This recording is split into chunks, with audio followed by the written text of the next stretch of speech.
watching ISTV English News. This is Kate Mary. First look at the top stories at this hour.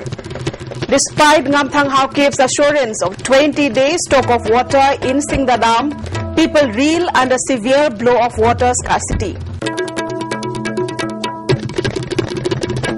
Now the news in detail.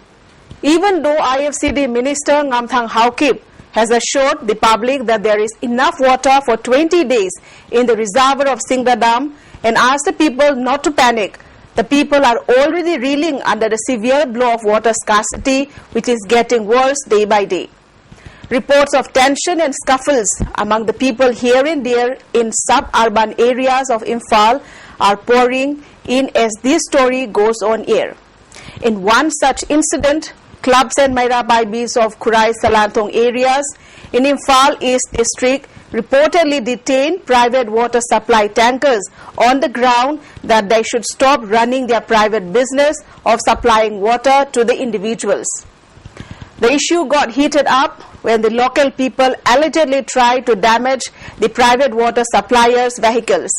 However, after the volunteers of Young Sports Union Club, Social Standard Club and Maira Paibis of the Laikais strictly warned the private water suppliers to stop their business of selling water to the public, the private tanker vehicles were released. The local people told the ISTV News that they took the initiative of banning the private water suppliers from drawing water from the Imphal River so the general public may use the water from the river as long as a single drop of water remains in the riverbed. Now, even when people are ready to pay money to buy water, it is not available at all. The price of water has gone up so high. In this critical juncture, the private water suppliers should stop selling water by only thinking of making profit.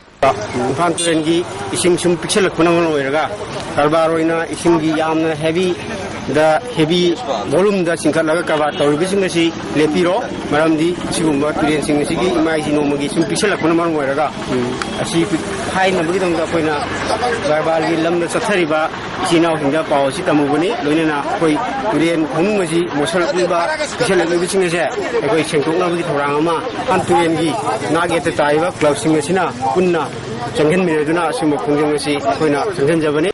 On the other hand, those candidates and political parties who shouted hoarse in the recent Lok Sabha elections, trying to persuade the people that they would do everything they could for the people's welfare, have gone into hibernation as the polls are over.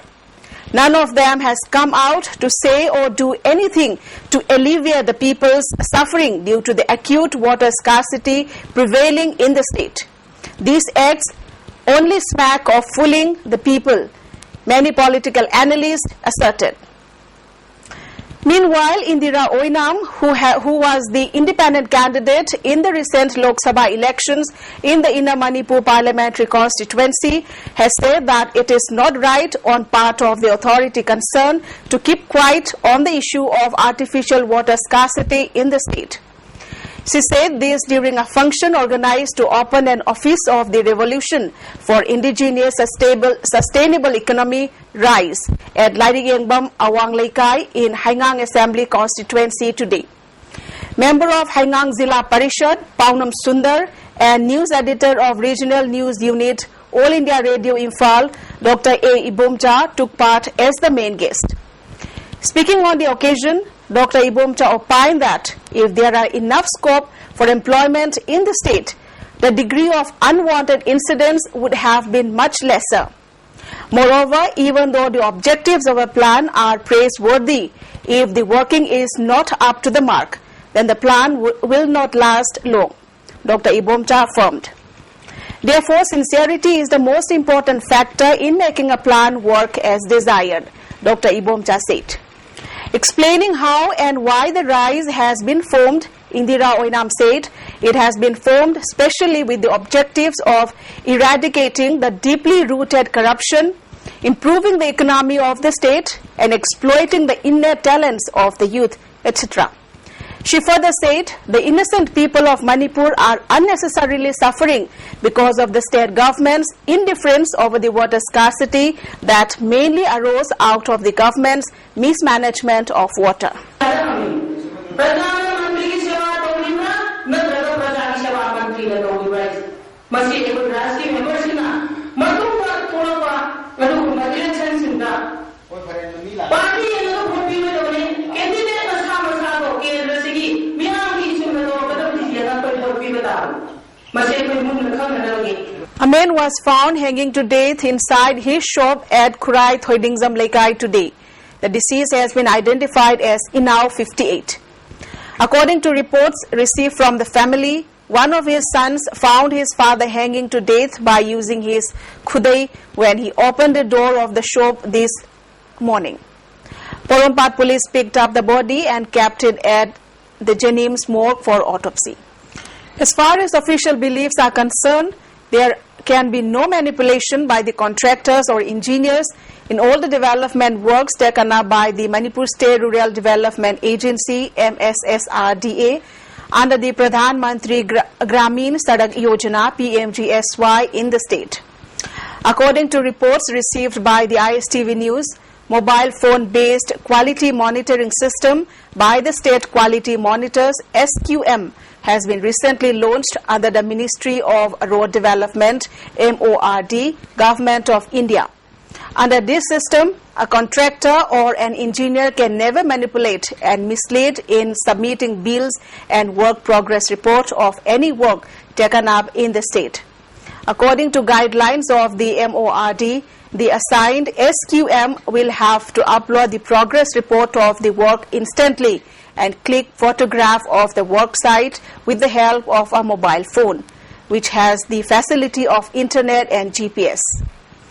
This system has already been implemented in many states of India. However, Manipur has become the first state in the northeastern region, including Mizoram, which uses the system. The uploaded photographs will show the exact location, time, longitude and latitude of the work site. The plus point of this system is that anybody can check the present status and progress report of the work by logging on to www.omms.nic.in. It may be mentioned that under the PMGSY scheme, Manipur State Rural Road Development Agency has been constructing many new roads, bridges and taking up upgradation works of several roads which connect different villages in the state. Besides, in the past, contractors and engineers used to indulge in fraud, manipulation and other mischievous activities in the development works taken up in the state. However, how far the new system works in the state remains to be awaited and watched. And now some national and international news. Hitting back at UPA chairperson Sonia Gandhi and Congress Vice President Rahul Gandhi for questioning the Gujarat development model, BJP's Prime Ministerial candidate Narendra Modi on Saturday alleged that the two were competing with each other to tell lies. There is a competition of telling lies between them. If mother tells one lie, the son tells two. If the son tells two, the mother tells three, Modi said at a rally at Panch Kakara Maidan in Surat's Mahuwa Tehsil. Both Sonia Gandhi and her son had questioned the merit and reality of the Gujarat model of development in the recent rallies. Countering it, Modi said they were frustrated since a tea seller was challenging their regime. If this mother-son duo do not mention my name, they cannot digest their food. They are facing trouble. They were running a princely state until now. Nobody dared to challenge their dynasty for 60 years. They suppressed Sardar Patel. Morarji Desai was thrown out like potatoes and brinjals. Now they are frustrated with this tea seller. Their supremacy has been challenged by a person who sold tea on trains, Modi said. The administration in Lucknow has banned all public meetings by Yoga Guru Baba Ramdev, who had controversially remarked that Congress General Secretary Rahul Gandhi visited the homes of Dalits for honeymoon and picnic. Two separate cases were filed against Mr. Ramdev yesterday, including one by the Uttar Pradesh police over the comments which sparked a major row. The 43-year-old later apologized for the comments, saying his remarks were not directed against Dalits and had been misinterpreted. Missile test. India today successfully test-fired a new interceptor missile capable of neutralizing any incoming long-range missile at higher altitude. The interceptor, positioned at Launch Pad 4 of Integrated Test Range at Wheeler Island, about 100 km from Balasore in Orissa, rode into the sky at about 9:10 a.m. to hit its target. The target, mimicking an incoming enemy missile, was first test-fired from a naval ship at 9:06 a.m. and after getting signals from the radars, the interceptor went into action. The Prithvi Air Defense Interceptor missile has already demonstrated its killing capability at an altitude of 50 km and 80 km, while the Advanced Air Defense Interceptor missile has smashed the target missile at an altitude of 15 km to 30 km. Now the target is to achieve the interception at an altitude of about 100 km of a long-range missile, defense sources said.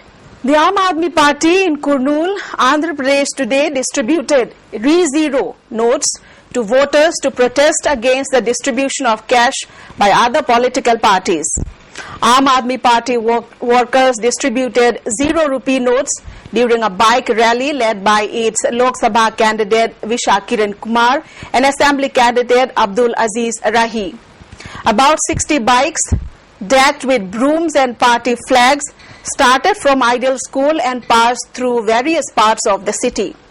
The 0 rupee note carries a pledge for citizens that they would not pay or take bribe and a message that they should not fall for vote for note tactic which devalues their invaluable vote. South Korea's Prime Minister Chung Hong-won tendered his resignation today over the sinking of a passenger ferry that left more than 300 people dead or missing. I offer my apology for having been unable to prevent this accident from happening and unable to properly respond to it afterwards, he said. I believed I, as the Prime Minister, certainly had to take responsibility and resign. The Seawall, a large passenger ferry, capsized with 476 people, many of them school children, on board when it was en route to the southern resort island of Jeju on April 16. The confirmed death toll from the tragedy stood today at 187, with 115 unaccounted for.